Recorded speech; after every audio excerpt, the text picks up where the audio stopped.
อีสานซอฟต์พาวเวอร์มือนี่จะพาทุกคนไปทำความรู้จักกับผาไม้สาเกตผาประจำจังหวัดร้อยเอ็ดนะคะเกิดจากการร่วมโตกันของล่ายมัดมีผื่นบานหาล่ายนะคะเดี๋ยวไปติดตามได้จากช่วงของอีสานซอฟต์พาวเวอร์ค่ะ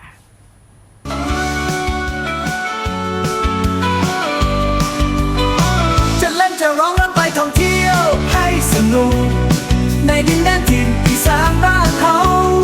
เป็นเมืองที่อาแขนและเส้นโบราณหลายเราพวกเราภูมิใจกับอีสานซอฟต์พาวเวอร์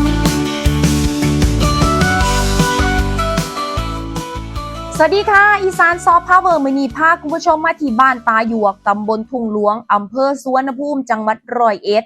สิพาคุณผู้ชมมาหูจักกับผ้าไหมสาเกตผ้าไหมแห่งความภาคภูมิใจของพี่น้องชาวจังหวัดร้อยเอ็ดที่บ่แม่นแค่เพียงพื้นผ้าแต่เป็นตัวแทนของอัตลักษณ์ความสามัคคีและภูมิปัญญาท้องถิ่นที่สืบทอดกันมาอย่างยาวนาน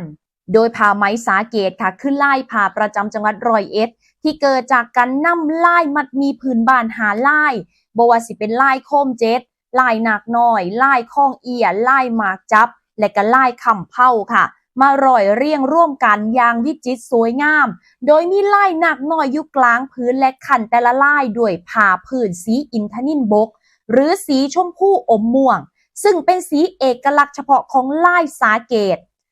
เส้นไหมที่นำมาใส่ในการทอค่ะก็มาจากม่อนไหมม่อนพันธุ์ดีในพื้นที่ย้อมโดยสีธรรมชาติจากพื้นท้องถิ่นบ่ว่าสิเป็นฟางครั่งแก่นขนุนและก็พืชอื่นๆสีที่ใดก็เลยมีความทนทานสวยงามและเป็นมิตรกับสิ่งแวดล้อม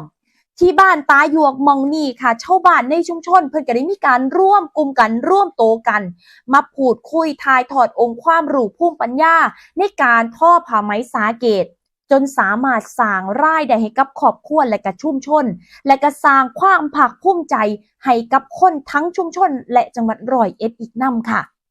ดังนั้นเองผ้าไหมสาเกตจึงบ่แม่นแค่พื้นผ้าแต่มันคือพลังความคิดสร้างสรรค์ของคนร้อยเอ็ดที่ใส่ทั้งความฮักความหูความร่วมแรงเพื่อทักทออัตลักษณ์ให้โลกได้หูจักนี่ล่ะค่ะซอฟต์พาวเวอร์ที่งดงามจากดินแดนอีสานเทื่อหน้าสิพาไปเบิ่งซอฟต์พาวเวอร์หม่องใดฝากติดตามกันได้ในอีสานซอฟต์พาวเวอร์มื้อนี้ขอลาคุณผู้ชมไปก่อนสวัสดีค่ะ